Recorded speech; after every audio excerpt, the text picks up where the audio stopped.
Good morning, 5:30 the time, and our top story at this half hour is the Bay Bridge shutdown. Here's a live look here, Caltrans camera on Yerba Buena Island, looking back at the upper deck here as it heads towards the tunnel in the island. And you can see them, the blinking lights there, the Caltrans trucks. They are inspecting and doing those final fixes there on the new section that they were able to slide into place on Saturday. By all accounts, that portion of the work on the Bay Bridge went fairly smooth. As a matter of fact, they look to be on time to get that section done and completed by tomorrow morning's 5 a.m. deadline. But there's a wrinkle, a fly in the ointment, if you will. They discovered while the bridge was closed, they did a whole inspection of the bridge. Good time to do that, right? Well, they discovered a crack in one of the support structures of the bridge, and it has nothing to do with the work being done here. In fact, let me show you where it is. I brought up a Google Earth map here to kind of explain what's going on. Here's the bridge, and here's the part that connects to the island, and here's where, of course, that bypass was installed over the weekend. The crack they found was further along on the span. We'll take this map full screen, and I'll fly in and show you where we're talking about here. It's closer towards the Oakland side, and take a look here. You see this last support tower? Well, look here where I'm pointing with my mouse, right there. That is where they found what's called an I-bar that was cracked.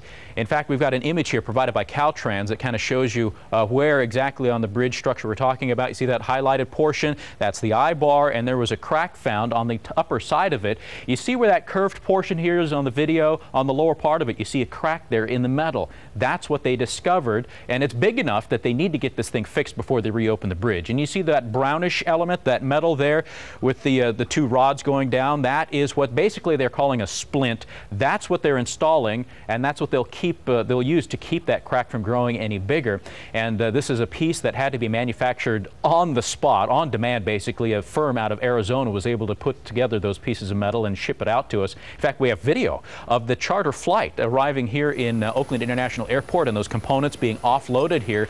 Exclusive video. We were the only ones out there, and this is part of the hectic scene that transpired in the last 24 hours to try and get this fix underway. Those parts loaded on the big rig. CHP, in fact, escorted it from the airport to the island to make sure that no time was lost in traffic.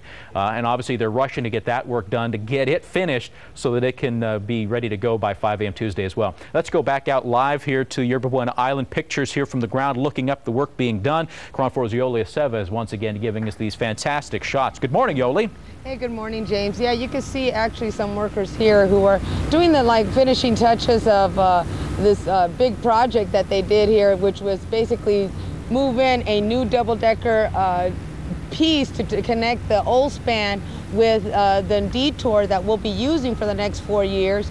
So it was this piece right here that they inserted over the weekend so we could connect it to here, this detour that's right above me, right over here and stuff. And you know, it's such a shame that that now all of a sudden we're putting so much focus on this crack, which is important, but because it really does take away the attention on what an accomplishment this is right here, what they did over the weekend, and being able to connect this double-decker piece with the old bridge into this detour and be able to use it. And it's because of things like that crack that happened is why they have to do this detour.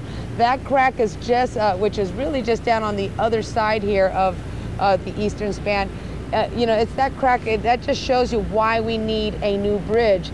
It was around this area, and I believe it was around this section here during the Loma Prieta earthquake that the upper level of the bridge fell down. That's right, yeah. Right, and this is why that started the whole thing about getting a new eastern span, and this is why we need to be this is why all this work is being done this weekend, so that we can accomplish that and have a new eastern span connecting Oakland to the Yerba Buena Island. Absolutely, yeah. A lot of people, they got to remember this bridge and that section that has a crack in it, and this section they're replacing, it's all been in existence since the Great Depression. So it's not surprising that some of the materials on that bridge are starting to wear out on us, and hence the need for that new span. Yoli, thank you very much for giving us these great pictures. We'll visit with you again coming up in a little bit. But now, because of that crack, of course, there is the question, what happens if the bridge doesn't reopen at 5 a.m. tomorrow? You've got everybody coming back to work. It's going to be a crush of traffic traffic. Well, some other agencies are stepping up to the plate. Here you see on your screen, BART plans to run longer trains. The Golden Gate Bridge will be aligning lanes to try and get flow from the North Bay into the city of San Francisco moving along a little bit better. So they'll open up more of those southbound 101 lanes. And also they'll be doubling the number of ferries that'll be transporting people from the North Bay and the East Bay into the city of San Francisco and vice versa. So those just some of the measures being put into place here just in case the bridge isn't opened up by 5 a.m. George, though, fairly optimistic. He thinks they'll still make it, huh, George? James, yeah, of course, I'm not Caltrans, and it's easy for me to speculate, isn't it? But I have a pretty good hunch that we're going to be seeing traffic flowing on the Bay Bridge in time for the morning commute tomorrow. Here's a look for the better part of the morning is likely to be a good one. What's the weather have in store for us? Well, for that, we get the answers from Evelyn Taft. Good morning, George, and a great day to enjoy the holiday today. Plenty of sunshine, barely any fog out there, and we're going to expect sunshine pretty much for the rest of the day and the week as well. So let's get to Storm Tracker 4, and you'll see right mid to upper 90s expected through your inland spots. Just a little bit of a cool down into the weekend. James. All right, Ev, thank you much. And at 5:39, another developing story to update you on. J.C. Dugard. As we reported, she's back with her family, family again some 18 years after being abducted from Lake Tahoe. And take a look here at this video. People in South Lake Tahoe celebrated her return with a parade over the weekend.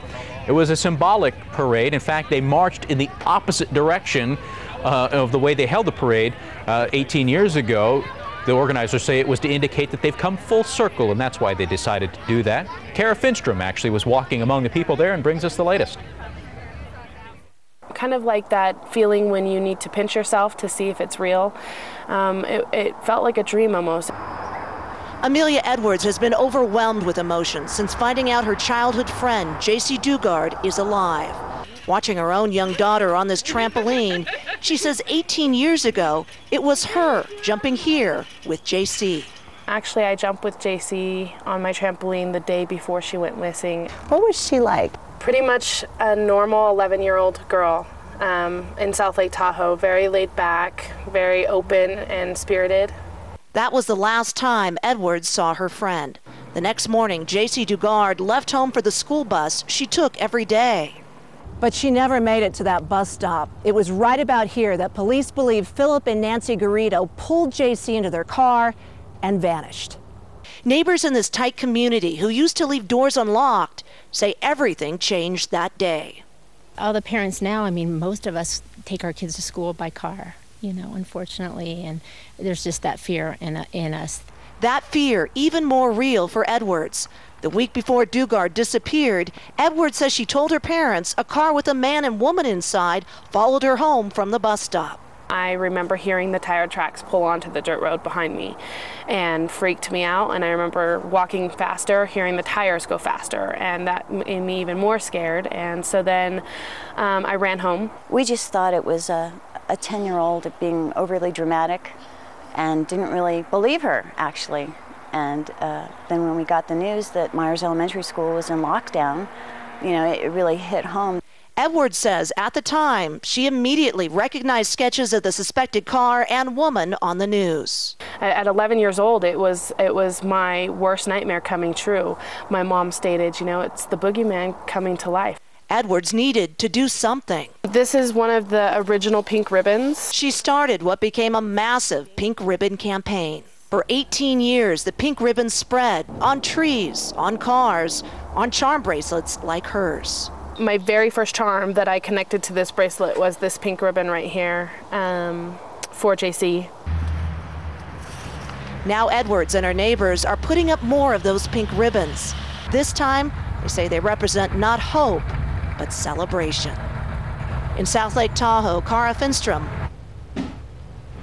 All right, 5:42 is the time, and again, keep it tuned here to KRON 4 for continuing coverage of this case. Our website, too, has a special section there that's been built with all the information you need to get caught up to speed on the story and where the investigation goes from here. We'll be right back.